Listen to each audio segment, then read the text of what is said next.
Hello everybody, कैसे हैं आप सभी। I hope you are doing well in your studies. So अब तक की सबसे शॉकिंग न्यूज़ है, अनएक्सपेक्टेड चीज़ हुई है कि एसबीआई पीओ का नोटिफिकेशन आउट हो चुका है। जी हाँ, एंड इसमें हम सबसे पहले तो ये देखेंगे कि कुछ भी चेंज हुआ है कि नहीं, कि क्या। आई होप आपने नोटिफिकेशन देख ही लिया होगा, बट फिर भी जिन लोगों ने नहीं देखा है उनके लिए आई विल शो दैट कि कुछ भी चेंजेस हैं, कि ये लास्ट ईयर जैसा है और वैकेंसी कितनी आई है। उसके साथ साथ में अब हमें आगे कैसे प्रिपेयर करना है, क्योंकि आईपीएस पीओ और एसबीआई पीओ इस बार पहले हो रहे हैं, अदर एग्जाम्स बाद में होंगे। सो रियली पीओ के एग्जाम्स पहले हो रहे हैं, वो भी आईपीएस पीओ और एसबीआई पीओ। एसबीआई पीओ का तो किसी ने सोचा भी नहीं था कि पहले इतनी जल्दी नोटिफिकेशन आ जाएगा और एग्ज़ाम भी कंडक्ट इतनी जल्दी हो जाएगा। सो इसके लिए अब हमें क्योंकि एसबीआई पीओ में प्रीलिम्स का जो पैटर्न है उसमें 40 क्वेश्चंस इंग्लिश के, 30 क्वांट एंड रीजनिंग के होते हैं। एंड आईपीएस पीओ में 35 and 35 quant reasoning and 30 question English के होते हैं। तो और लेवल भी जो एसबीआई पीओ का होता है वो अपना मेंटेन कर रखता है अकॉर्डिंग टू द वैकेंसी। तो और नंबर ऑफ कैंडिडेट्स भी रहेंगे, क्योंकि अभी उनके पास कोई और ऑप्शन भी नहीं है अप्लाई करने के अलावा। सो इसलिए हमको बहुत ही इस बार मेहनत अच्छे से करनी होगी, तभी जाकर कुछ हासिल होगा। सो सबसे पहले मैं आपको दिखा देती हूँ कि कब एग्ज़ाम डेट्स वगैरह क्या कैसे हैं, एंड उसके बाद वैकेंसी कितनी है। तो यहाँ पर आप देख सकते हैं कि सबसे पहले अगर मैं बात करूँ वैकेंसी की, तो 541 वैकेंसी है। लास्ट ईयर से भी कम वैकेंसीज आई हैं, 500 वैकेंसी एंड 41 बैकलॉग वैकेंसीज हैं। सो 541 वैकेंसीज हैं। सच में बहुत कम वैकेंसीज हैं, बट क्या कर सकते हैं। और ऑनलाइन रजिस्ट्रेशन 24 जून से लेकर 14 जुलाई 2025 तक रहेगा। एंड आपका जो प्री का एडमिट कार्ड आएगा वो 3rd या फिर 4th वीक ऑफ जुलाई आएगा। इसका मतलब कि हम अगस्त के फर्स्ट वीक में एग्ज़ाम मानकर चलें कि अगस्त के फर्स्ट वीक में एग्ज़ाम कंडक्ट होगा। भले ही इसमें जुलाई अगस्त लिखा है, लेकिन यही मानकर चलते हैं कि अगस्त के फर्स्ट वीक में एग्ज़ाम कंडक्ट होगा। ठीक है, प्री का।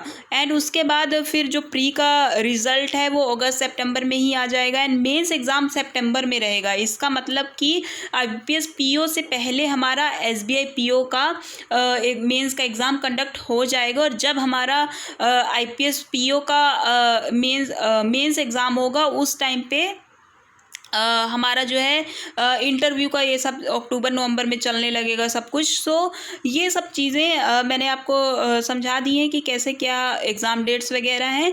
तो प्री का तो मैं मानकर ही चल रही हूँ कि अगस्त के फर्स्ट वीक में ही प्री होगा, और मेंस सितंबर में है। तो सितंबर में अगर आप 1 मंथ का भी टाइम लगाकर चलो तो सितंबर में मेंस भी फर्स्ट वीक या फिर सेकंड वीक में ही होगा। ठीक है। एंड जो हमारा डिक्लेरेशन ऑफ फाइनल रिजल्ट रहेगा वो नवंबर दिसंबर में रहेगा। इसका मतलब कि नवंबर और दिसंबर में एसबीआई पीओ का फाइनल रिजल्ट भी आ जाएगा। कितना जल्दी ये सब चीज़ें हो जाएंगी, सो आप देख सकते हैं। एंड आगे हम बात कर लेते हैं दैट एज लिमिट 1 अप्रैल 2025 तक की जो भी एज लिमिट है ये। एंड 20 फिर उसके बाद अगर मैं बात करूं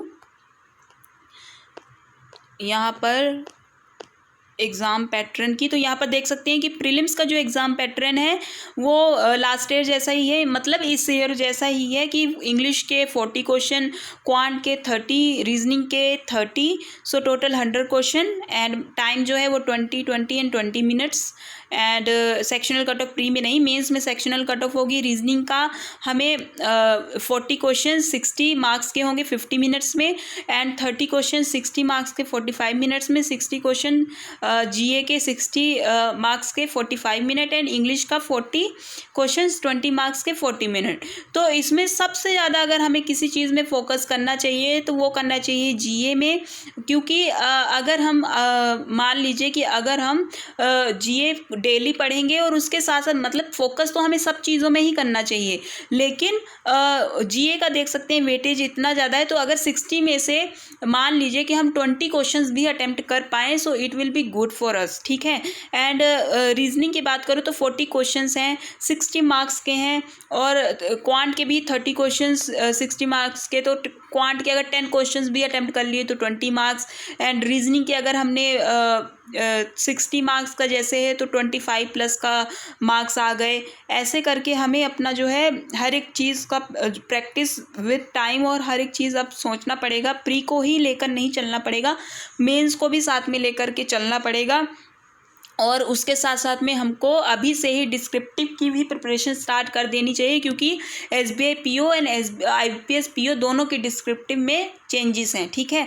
तो हमें उसके डिस्क्रिप्टिव का भी प्रिपरेशन स्टार्ट करनी पड़ेगी। और उसके साथ में मेंस का मैं तो यही बोल रही हूँ कि वीकली 2 मेंस के मॉक टेस्ट अटेम्प्ट करें, जिसमें कि एक दिन करें एसबीआई पीओ का मेंस का मॉक टेस्ट एंड एक दिन करें आईपीएस पीओ का मेंस का मॉक टेस्ट। और डिस्क्रिप्टिव राइटिंग भी उसी के साथ, जिस दिन मेंस का मॉक करें उसी दिन प्रैक्टिस करें। तो हम एक दिन एसबीआई पीओ का डिस्क्रिप्टिव राइटिंग एंड एक दिन आईपीएस पीओ का डिस्क्रिप्टिव राइटिंग, ठीक है। ये मैं प्रीलिम्स से पहले की बात कर रही हूँ, क्योंकि एसबीआई पीओ में तो मेंस प्री के बाद हमको मेंस की प्रिपरेशन के लिए ज़्यादा टाइम नहीं मिलेगा वैसे भी, ठीक है। ये समझ में आ गया। तो अब जो है हमको रीजनिंग का भी मैं एक चीज़ आपको बता देती हूँ कि रीजनिंग की जो प्रैक्टिस है वो हम मेंस लेवल क्वेश्चंस, अगर पजल्स और मिसलेनियस, क्रिटिकल रीजनिंग का बहुत रोल होता है एसबीआई में। तो आई थिंक कि हमको क्रिटिकल रीजनिंग का भी कॉन्सेप्ट थोड़ा सा, अगर आप रीडिंग कर रहे हैं तो आप क्रिटिकल रीजनिंग के अगर 8 क्वेश्चंस भी आ रहे हैं तो आप 1-2 क्वेश्चंस तो आराम से ही सॉल्व कर लेंगे। रीडिंग का इतना ज़्यादा हम बेनिफिट होता है क्रिटिकल रीजनिंग में अगर आप एडिटोरियल पढ़ते हैं। उसके साथ में हम अगर 1-2 क्लास क्रिटिकल रीजनिंग के देख लेंगे, जिसमें जो टॉप 100 क्वेश्चन, टॉप 50 क्वेश्चन ऐसे करके क्रिटिकल रीजनिंग के हैं अवेलेबल, उनको अगर हम देख लेंगे तो हमको थोड़ा सा आइडिया और अच्छे से मिल जाएगा क्रिटिकल रीजनिंग करने का। बाकी रिस्क अगर हमको, और एक चीज़ और कि आप जब भी हम मॉक टेस्ट अटेम्प्ट करेंगे, चाहे वो इंग्लिश सेक्शन हो, चाहे वो जीए हो, क्वांट रीजनिंग हो, तो उसमें हमको एक्यूरेसी अपनी 100% रखनी है। और चाहे एक भी क्वेश्चन हमको ना आता हो कोई बात नहीं, बट एक्यूरेसी 100% रखनी है। ये इस चीज़ का ध्यान देना है, चाहे वो इंग्लिश में हो, इंग्लिश में एंड जीए में, इन दोनों में एक्यूरेसी 100% मेंटेन करके रखनी। जो भी कॉन्सेप्ट, जो भी चीज़ें हमको आती हैं सिर्फ उसी को अटेम्प्ट करना है। रही बात रीजनिंग एंड क्वांट, वो तो वैसे भी हमारी एक्यूरेसी अच्छी ही रहती है, बट हमको और ज़्यादा जो अच्छे लेवल के क्वांट के क्वेश्चंस हैं और रीजनिंग के क्वेश्चन, उनको अटेम्प्ट करना है, ताकि क्योंकि पीओ के इस बार दोनों ही क्वेश्चंस हैं। इस बार जो आईपीएस पीओ का एग्ज़ाम और एसबीआई पीओ का होना है, तो इसमें कंपटीशन भी अच्छा खासा रहने वाला है। मैं ये मान के चल रही हूँ कि इस बार IPS PO and SBI PO में अच्छा खासा कंपटीशन रहने वाला है। तो ये बिल्कुल सोच कर मत जाइएगा कि आईपीएस पीओ में हमारा जो हम प्री करेंगे तो प्री की कट ऑफ तो हर साल कम ही जाती है। कोई भरोसा नहीं है कि कब कट ऑफ ज़्यादा चली जाए, क्या कट ऑफ जा सकती है, क्या होगा क्या नहीं होगा।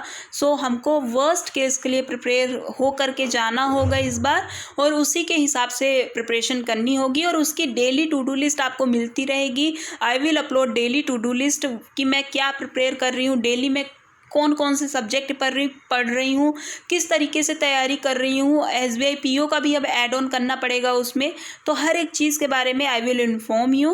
सो बस अब यही बोलूँगी कि बेस्ट ऑफ लक, अच्छे से प्रिपरेशन करनी है। And IPS PO and SBI PO इस बार फर्स्ट टाइम है। एंड एग्ज़ाम पैटर्न का भी हमको पता है कि एसबीआई पीओ में चेंजेस हैं, और प्री का भी हम दे करके एसबीआई पीओ का प्री दे करके आए थे, तो उसमें भी पता है कि द लेवल ऑफ क्वेश्चंस सच में ही पैटर्न चेंज है, तो क्वेश्चंस भी अच्छे ही लेवल के आते हैं। तो हमको उसी के हिसाब से तैयारी करनी पड़ेगी, नहीं तो एसबीआई पीओ में बहुत से लोगों का प्री भी क्लियर नहीं होता है। सो ऐसे हमको, क्योंकि वैकेंसीज भी बहुत कम है। सो आई होप कि आप सब समझ गए होंगे। So thank you all.